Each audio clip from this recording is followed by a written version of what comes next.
of Mice and Men, Chapter 1, Part 2 of Chapter 1. George looked sharply at him. "What'd you take out of that pocket?" "Ain't a thing in my pocket," Lenny said cleverly. "I know there ain't. You got it in your hand." "What you got in your hand? Hidin' it?" "I ain't got nothing, George, honest." "Come on, give it here." Lenny held his closed hand away from George's direction. "It's only a mouse, George." "A mouse? A live mouse?" "Uh-huh, just a dead mouse, George. I didn't kill it. Honest, I found it. I found it dead." "Give it here," said George. "Aw, let me have it, George." "Give it here." Lenny's closed hand slowly obeyed. George took the mouse and threw it across the pool to the other side, among the brush. "What do you want with a dead mouse, anyways?" "I could pet it with my thumb while we walked along," said Lenny. "Well, you ain't petting no mice while you walk with me. You remember where we're going now?" Lenny looked startled, and then, in embarrassment, hid his face against his knees. I forgot again." "Jesus Christ," George said resignedly. "Well, look, we're going to work on a ranch like the one we come from up north." "Up north?" "In Weed." Oh, sure, I remember, in Weed. That ranch we're going to is right down there about a quarter mile. We're going to go in and see the boss. Now look, I'll give him the work tickets, but you ain't going to say a word. You just stand there and don't say nothing. If he finds out what a crazy bastard you are, we won't get no job. But if he sees you work before he hears you talk, we're set. You got that?" "Sure, George. Sure, I got it." "Okay, now when we go in to see the boss, what you gonna do?" Lenny thought. His face grew tight with thought. I ain't gonna say nothing, just gonna stand there."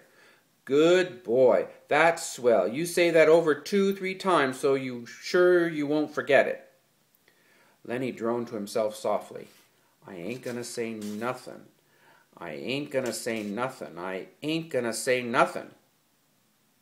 "Okay," said George, "and you ain't gonna do no bad things like you done in Weed, neither." Lenny looked puzzled. "Like I done in Weed?" "Oh, so you forgot that too, did you? Well, I ain't gonna remind you, fear you do it again." A light of understanding broke on Lenny's face. "They run us out of Weed," he exploded triumphantly. "Run us out, hell," said George disgustedly. "We run. They was looking for us, but they didn't catch us." Lenny giggled happily. "I didn't forget that, you bet." George lay back on the sand and crossed his hands under his head, and Lenny imitated him, raising his head to see whether he were doing it right. "God, you're a lot of trouble," said George. "I could get along so easy and so nice if I didn't have you on my tail. I could live so easy and maybe have a girl." For a moment Lenny lay quiet, and then he said hopefully, "We gonna work on a ranch, George?" "All right, you got that. But we're gonna sleep here because I got a reason." The day was going fast now. Only the tops of the Gabilan Mountains flamed with the light of the sun that had gone from the valley. A water snake slipped along on the pool, its head up like a little periscope. The reeds jerked slightly in the current. Far off toward the highway a man shouted something and another man shouted back. The sycamore limbs rustled under a little wind that died immediately. "George, why ain't we going on to the ranch and get some supper? They got supper at the ranch." George rolled on his side. "No reason at all for you. I like it here. Tomorrow we're going to go to work. I seen thrashing machines on the way down. That means we'll be bucking grain bags, busting a gut. Tonight I'm going to lay right here and look up. I like it." Lenny got up on his knees and looked down at George. "Ain't we going to have no supper?" "Sure we are, if you gather up some dead willow sticks. I got 3 cans of beans in my bindle. You get a fire ready. I'll give you a match when you get the sticks together. Then we'll heat the beans and have supper."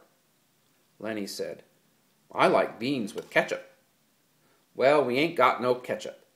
You go get wood, and don't you fool around. It'll be dark before long.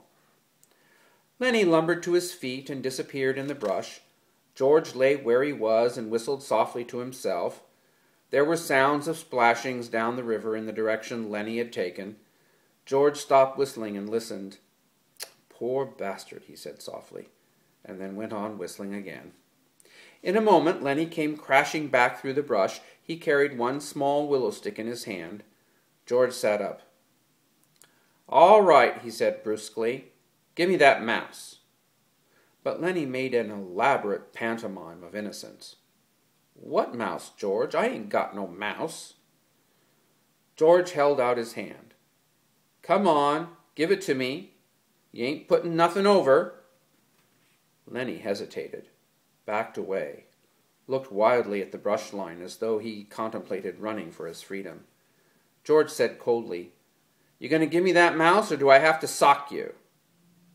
"Give you what, George?" "You know goddamn well what. I want that mouse." Lenny reluctantly reached into his pocket. His voice broke a little. "I don't know why I can't keep it. It ain't nobody's mouse. I didn't steal it. I found it lying right beside the road." George's hand remained outstretched imperiously. Slowly, like a terrier who doesn't want to bring a ball to its master, Lenny approached, drew back, approached again. George snapped his fingers sharply, and at the sound, Lenny laid the mouse in his hand. "I wasn't doing nothing bad with it, George, just stroking it." George stood up and threw the mouse as far as he could into the darkening brush, and then he stepped to the pool and washed his hands. "You crazy fool, don't you think I could see your feet was wet where you went across the river to get it?" He heard Lenny's whimpering cry and wheeled about. "Blubbering like a baby. Jesus Christ, a big guy like you." Lenny's lip quivered and tears started in his eyes. "Aw, Lenny." George put his hand on Lenny's shoulder. "I ain't taking it away just for meanness. That mouse ain't fresh, Lenny, and besides, you've broken it petting it. You get another mouse that's fresh, and I'll let you keep it a little while." Lenny sat down on the ground and hung his head dejectedly. "I don't know where there is no other mouse. I remember a lady used to give 'em to me, ever one she got, but that lady ain't here." George scoffed. "Lady, huh? Don't even remember who that lady was. That was your own Aunt Clara, and she stopped giving 'em to you. You always killed 'em." Lenny looked sadly up at him. "They was so little," he said apologetically. "I'd pet 'em, and pretty soon they bit my fingers, and I pinched their heads a little, and then they was dead, because they was so little. I wish we'd get the rabbits pretty soon, George. They ain't so little." "The hell with the rabbits, and you ain't to be trusted with no live mice. Your Aunt Clara give you a rubber mouse, and you wouldn't have nothing to do with it." "It wasn't no good to pet," said Lenny.